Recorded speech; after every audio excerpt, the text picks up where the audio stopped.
سوالی دیگر. خب گفته است که زن ما با نامش فیراد کنم درسته؟ یعنی زن ما فیراد کنم نامش بگیرم.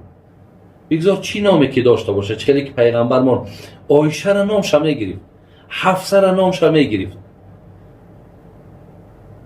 برای همین نام زن تا گرفته فیراد کردن گناه نیست. یا اینکه اگر زنک مردکش هم که نامش بگیره فیراد کند هیچی باقی ندارد، درسته، اجازت های، یگان گناه و یگان بی‌حرمتی نیست.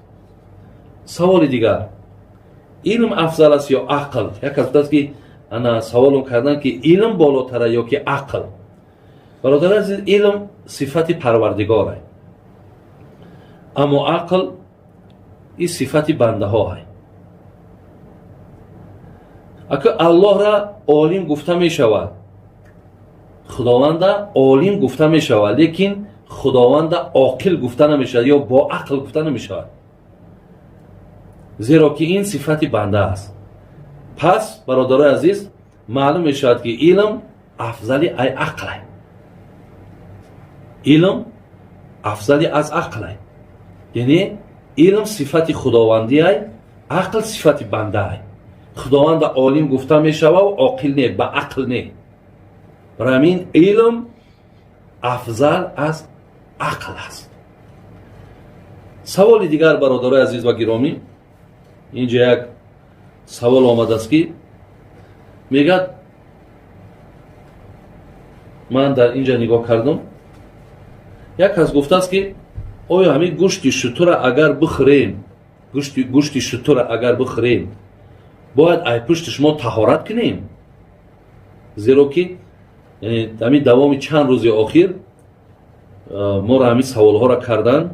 یکی گفتن که انا ما شنیدگی بودیم ای شما داملا که در حیوان 7 چیزش حرام است،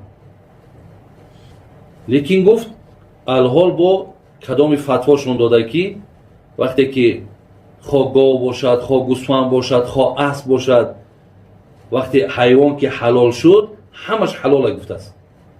اونها کدام موعظه ما را گوش کرده بودن که من گفته باشم که 7 عضو حیوان حلال نیست نخوریمش. همین دو سوال برادرها از ما همین طی چند روز از طرف بگیم ظفرآباد هم، از خود دوشنبه هم، از خود بگیم که انا باز از شهری نو هم بچه ها سوال دادن، گفتن همین را که یک ببینید داملا مثلا چیز. من جواباشون را گفتم، ولی به هر حال هم که باشد ما را گفتن که همین چیزا شما با دلیل حجت در سوال جواب تا مقصد جواب گوین، ما برای خودمان مقصد گرفتیم، ولی تا مردم دانن که مقصد درستش کدام است. ولی مسئله ای گوشت شتر آیا طهارت کنیم یا نکنیم، در دست من برادرای عزیز همین کتاب، انا کتاب درس ترمذی است. این مؤلفش مولانا محمد تقی عثمانی است. این برادرای عزیز یکی از بسیار عالم‌های معروف و مشهور، الله مهربان حفظش کند، در همین کتابش آورده است که اینا در همین جا آمده است باب الوضوء من لحوم الابل، یعنی طهارت کردن از گوشت شتر. برادران در اینجا من نگاه کردم، میگه مسلک جمهور این است که وضو از گوشت شتر واجب نیست. یعنی جمهور بر همین است. میدونه که یعنی 4 مذهب هیچ کدامش مقصد غیر امام احمد حنبل، 3 امام دیگر ابو حنیفه و مالک و شافعی بر همینن که از پشت خوردن مثال گوشت شتر واجب نیست که ما طهارت کنیم. اینجا در انا گفته است که وضو از لحوم ابل واجب نیست. در حدیث باب مراد از وضو دست و روی شستن است و این امر برای استحباب است. این وضویی که میگه در حدیث ها آمده است که پیامبر گفته است کسی گوشت شتر خورد وای وضو کند، میگه مقصد همینجا میگه دست روی شستن است، از جهت استحباب به خاطر ثواب برادر عزیز، که یعنی دست هاتون بشوین و روی هاتون بشوین، دهن هاتون، یعنی یک گویم طهارتی یعنی نه واجب نه، فقط یک دست رو را شستن. ولی باز در دامش میگه در اینجا میگه سوال پیدا میگردد که آیا با گوشت شتر چرا این حکم با طور خاص آمده است؟ جواب آن را حضرت شاه ولی الله دهلوی چنین گفته است: در اصل گوشت شتر برای بنی اسرائیل حرام گردانیده شد. یعنی در بنی اسرائیل خداوند خوردن گوشت شتر را حرام کردگی بوده است، اما برای امت محمد صلی الله علیه و سلم جایز گردید. لذا برای شکرانه این حلال کرده، یعنی اباحت، وضو مشروع و مستحب شد. یعنی این گوشت شتر که برای بنی اسرائیل خدا حرام کردگی بود، وقتی برای امت محمد صلی الله علیه و سلم حلالش کرد، میگه برای شکرگزاری همین نعمت بین وضو کردن، یک وضوی شکرانه، یک وضو کردن برادر عزیز مستحب دانستن. چهره که ما میخیزیم در که نماز شکرانه میخوانیم یا شکرگزاری میکنیم خدا را که ما با این مثال این نعمت در ما زیاد کردی، همین مثال حرام کرده در بنی اسرائیل بر پیامبر خودمان امتش حلال کی کرد. میگه شاه ولی الله دهلوی را گفته سای، میگه به خاطر همین شکرانه یعنی یک وضو مستحب شید، یعنی کردنش ثواب، نکردنش هیچ گناه نداره برادر. زیرا چی میگه؟ میگه در گوشت شتر و شیر شتر چربی و بوی برادر عزیز میگه زیاده. ببینید، یعنی مادامی که گوشتش خیلی که یک گوشت میخوری دستا چسبک میشود، یا میگه گوشت میخوری کم کم بوی که داره، برای همین خاطر پیامبر ما گفت که شما بخیزین مثلا دستکاتون رو بشوین، دهنهاتون رو چقه کنین. حتی دیده بودین که پیامبر ما بعد شیر خوردن، ولی همین شیرم در دهن یک بوی میتن، پیامبر ما بعد شیر خوردن حتی دهنش چقه میکردن، مسواک میزدن، به خاطر هم یک کم بویی که در دهن ای بوی شیره همون دور شود. این معنی را ندارد که همین شتر که خوردی باید بدوی برای واجبه که در گردن مقصد انا طهارت کنی.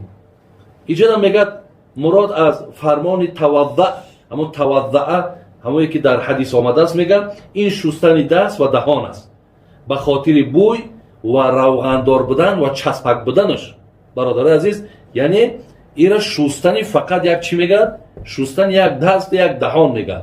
اینجا طهارت کل نیست. و در اینجا یک قصه هم میارن، میگه بار پیامبر گرامی، ولی اگر در همین کتاب ها هم آمده است، میگه بار میگه همه کسا نشستن گوشت شتر خوردن، با ناگاه میگه در همون بینشون میگه یک بوی بلند شید. الله دانا است مقصد باد برآمد، از کدامش باد برآمد و برای آن که پیامبر مقصد هیچ کدام اونها را یک مبادایی که مقصد کی مقصد بادی کی بود گفته در بین مردم او را یگان خجالت نمانه، گفت که کسی گوشت شتر خورده است خسته را طهارت کنه. یعنی مقصد چی؟ در اونجا همه گوشت شتر خورده بود، یعنی همه خیزیم برای طهارت کنی. اینجا مراد یا از برادرای عزیز و گرامی. برای همین ما از ظاهر حدیث حکم نکنیم، ما ایتاری حقی نداریم که از ظاهر حدیث حکم کنیم. الحمدلله رب العالمین، این قم مجتهدهایی که در مذهب ما داریم، این قم مفسر و محدثایی که داریم، آهای حدیث اینها حل میکنن برادر عزیز و گرامی،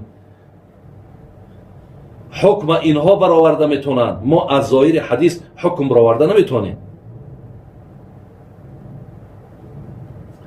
مسئله دیگری که اینجا دا گفتن همون مسئله که حیوان مقصد 7 عضوش ما گفتیم حرام است.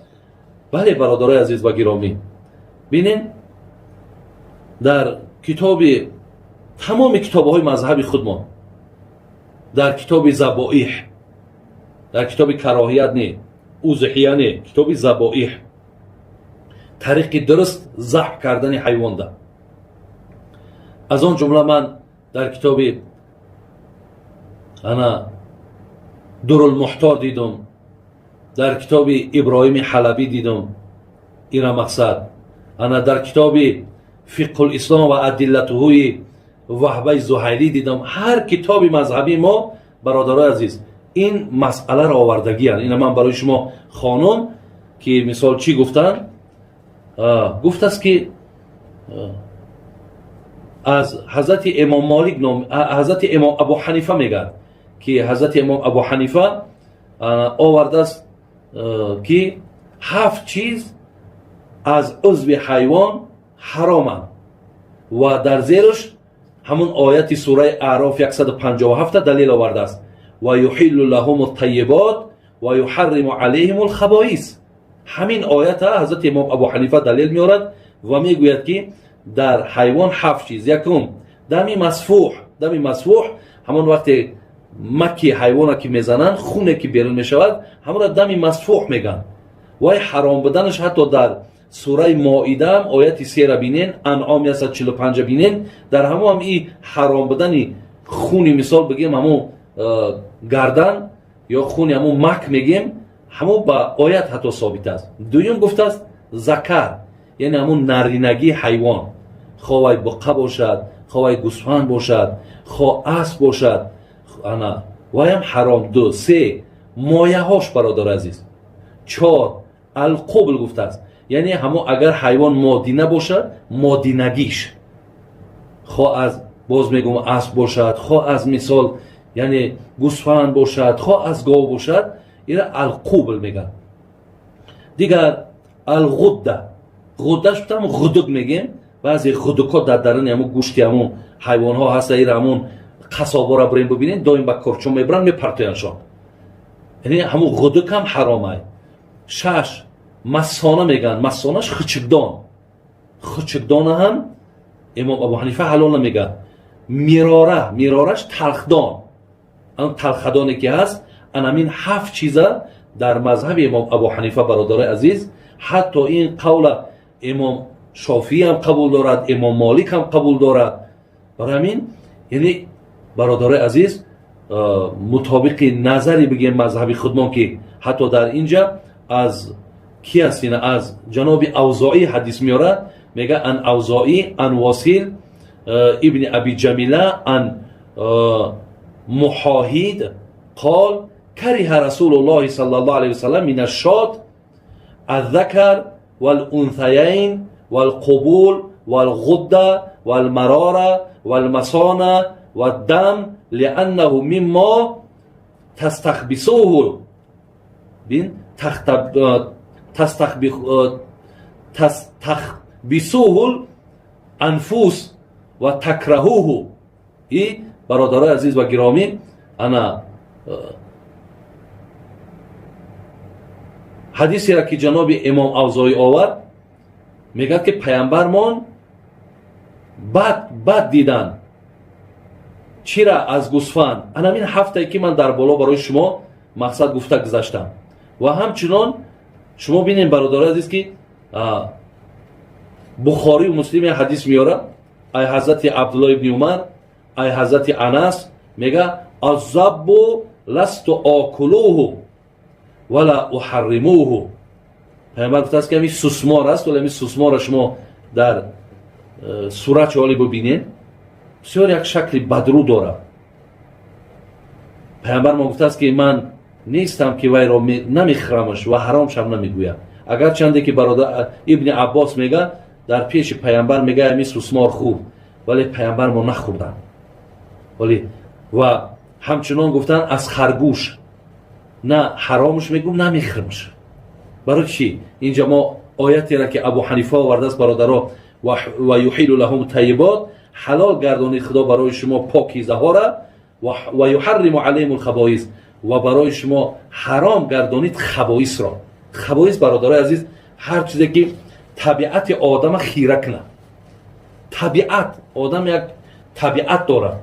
وقتی که چیزی را که با آیت قرآن حضرت امام ابو حنیفه دلیل و حجت کردن که مقصد طبیعت وقتی وی قبول نمیکند همین در زیر همین خبائثی که الله گفته است در همین کلمه داخل می شود. شما یک فکر گرفتان همون غدک که من میگم، ولی غدک ها ببینین همون را در پیشتان بیارم بریانم که کنن خوردهش نمیتونین، یا خشکدان شد یا تلخدان شد، یا برادرای عزیز اگر بسیار قبیحی بچه و همون مادینگی همون گاوی یا مادینگی مثال همون اسبی همون را بریان کنن بیارن در پیشت من خورده میتونین.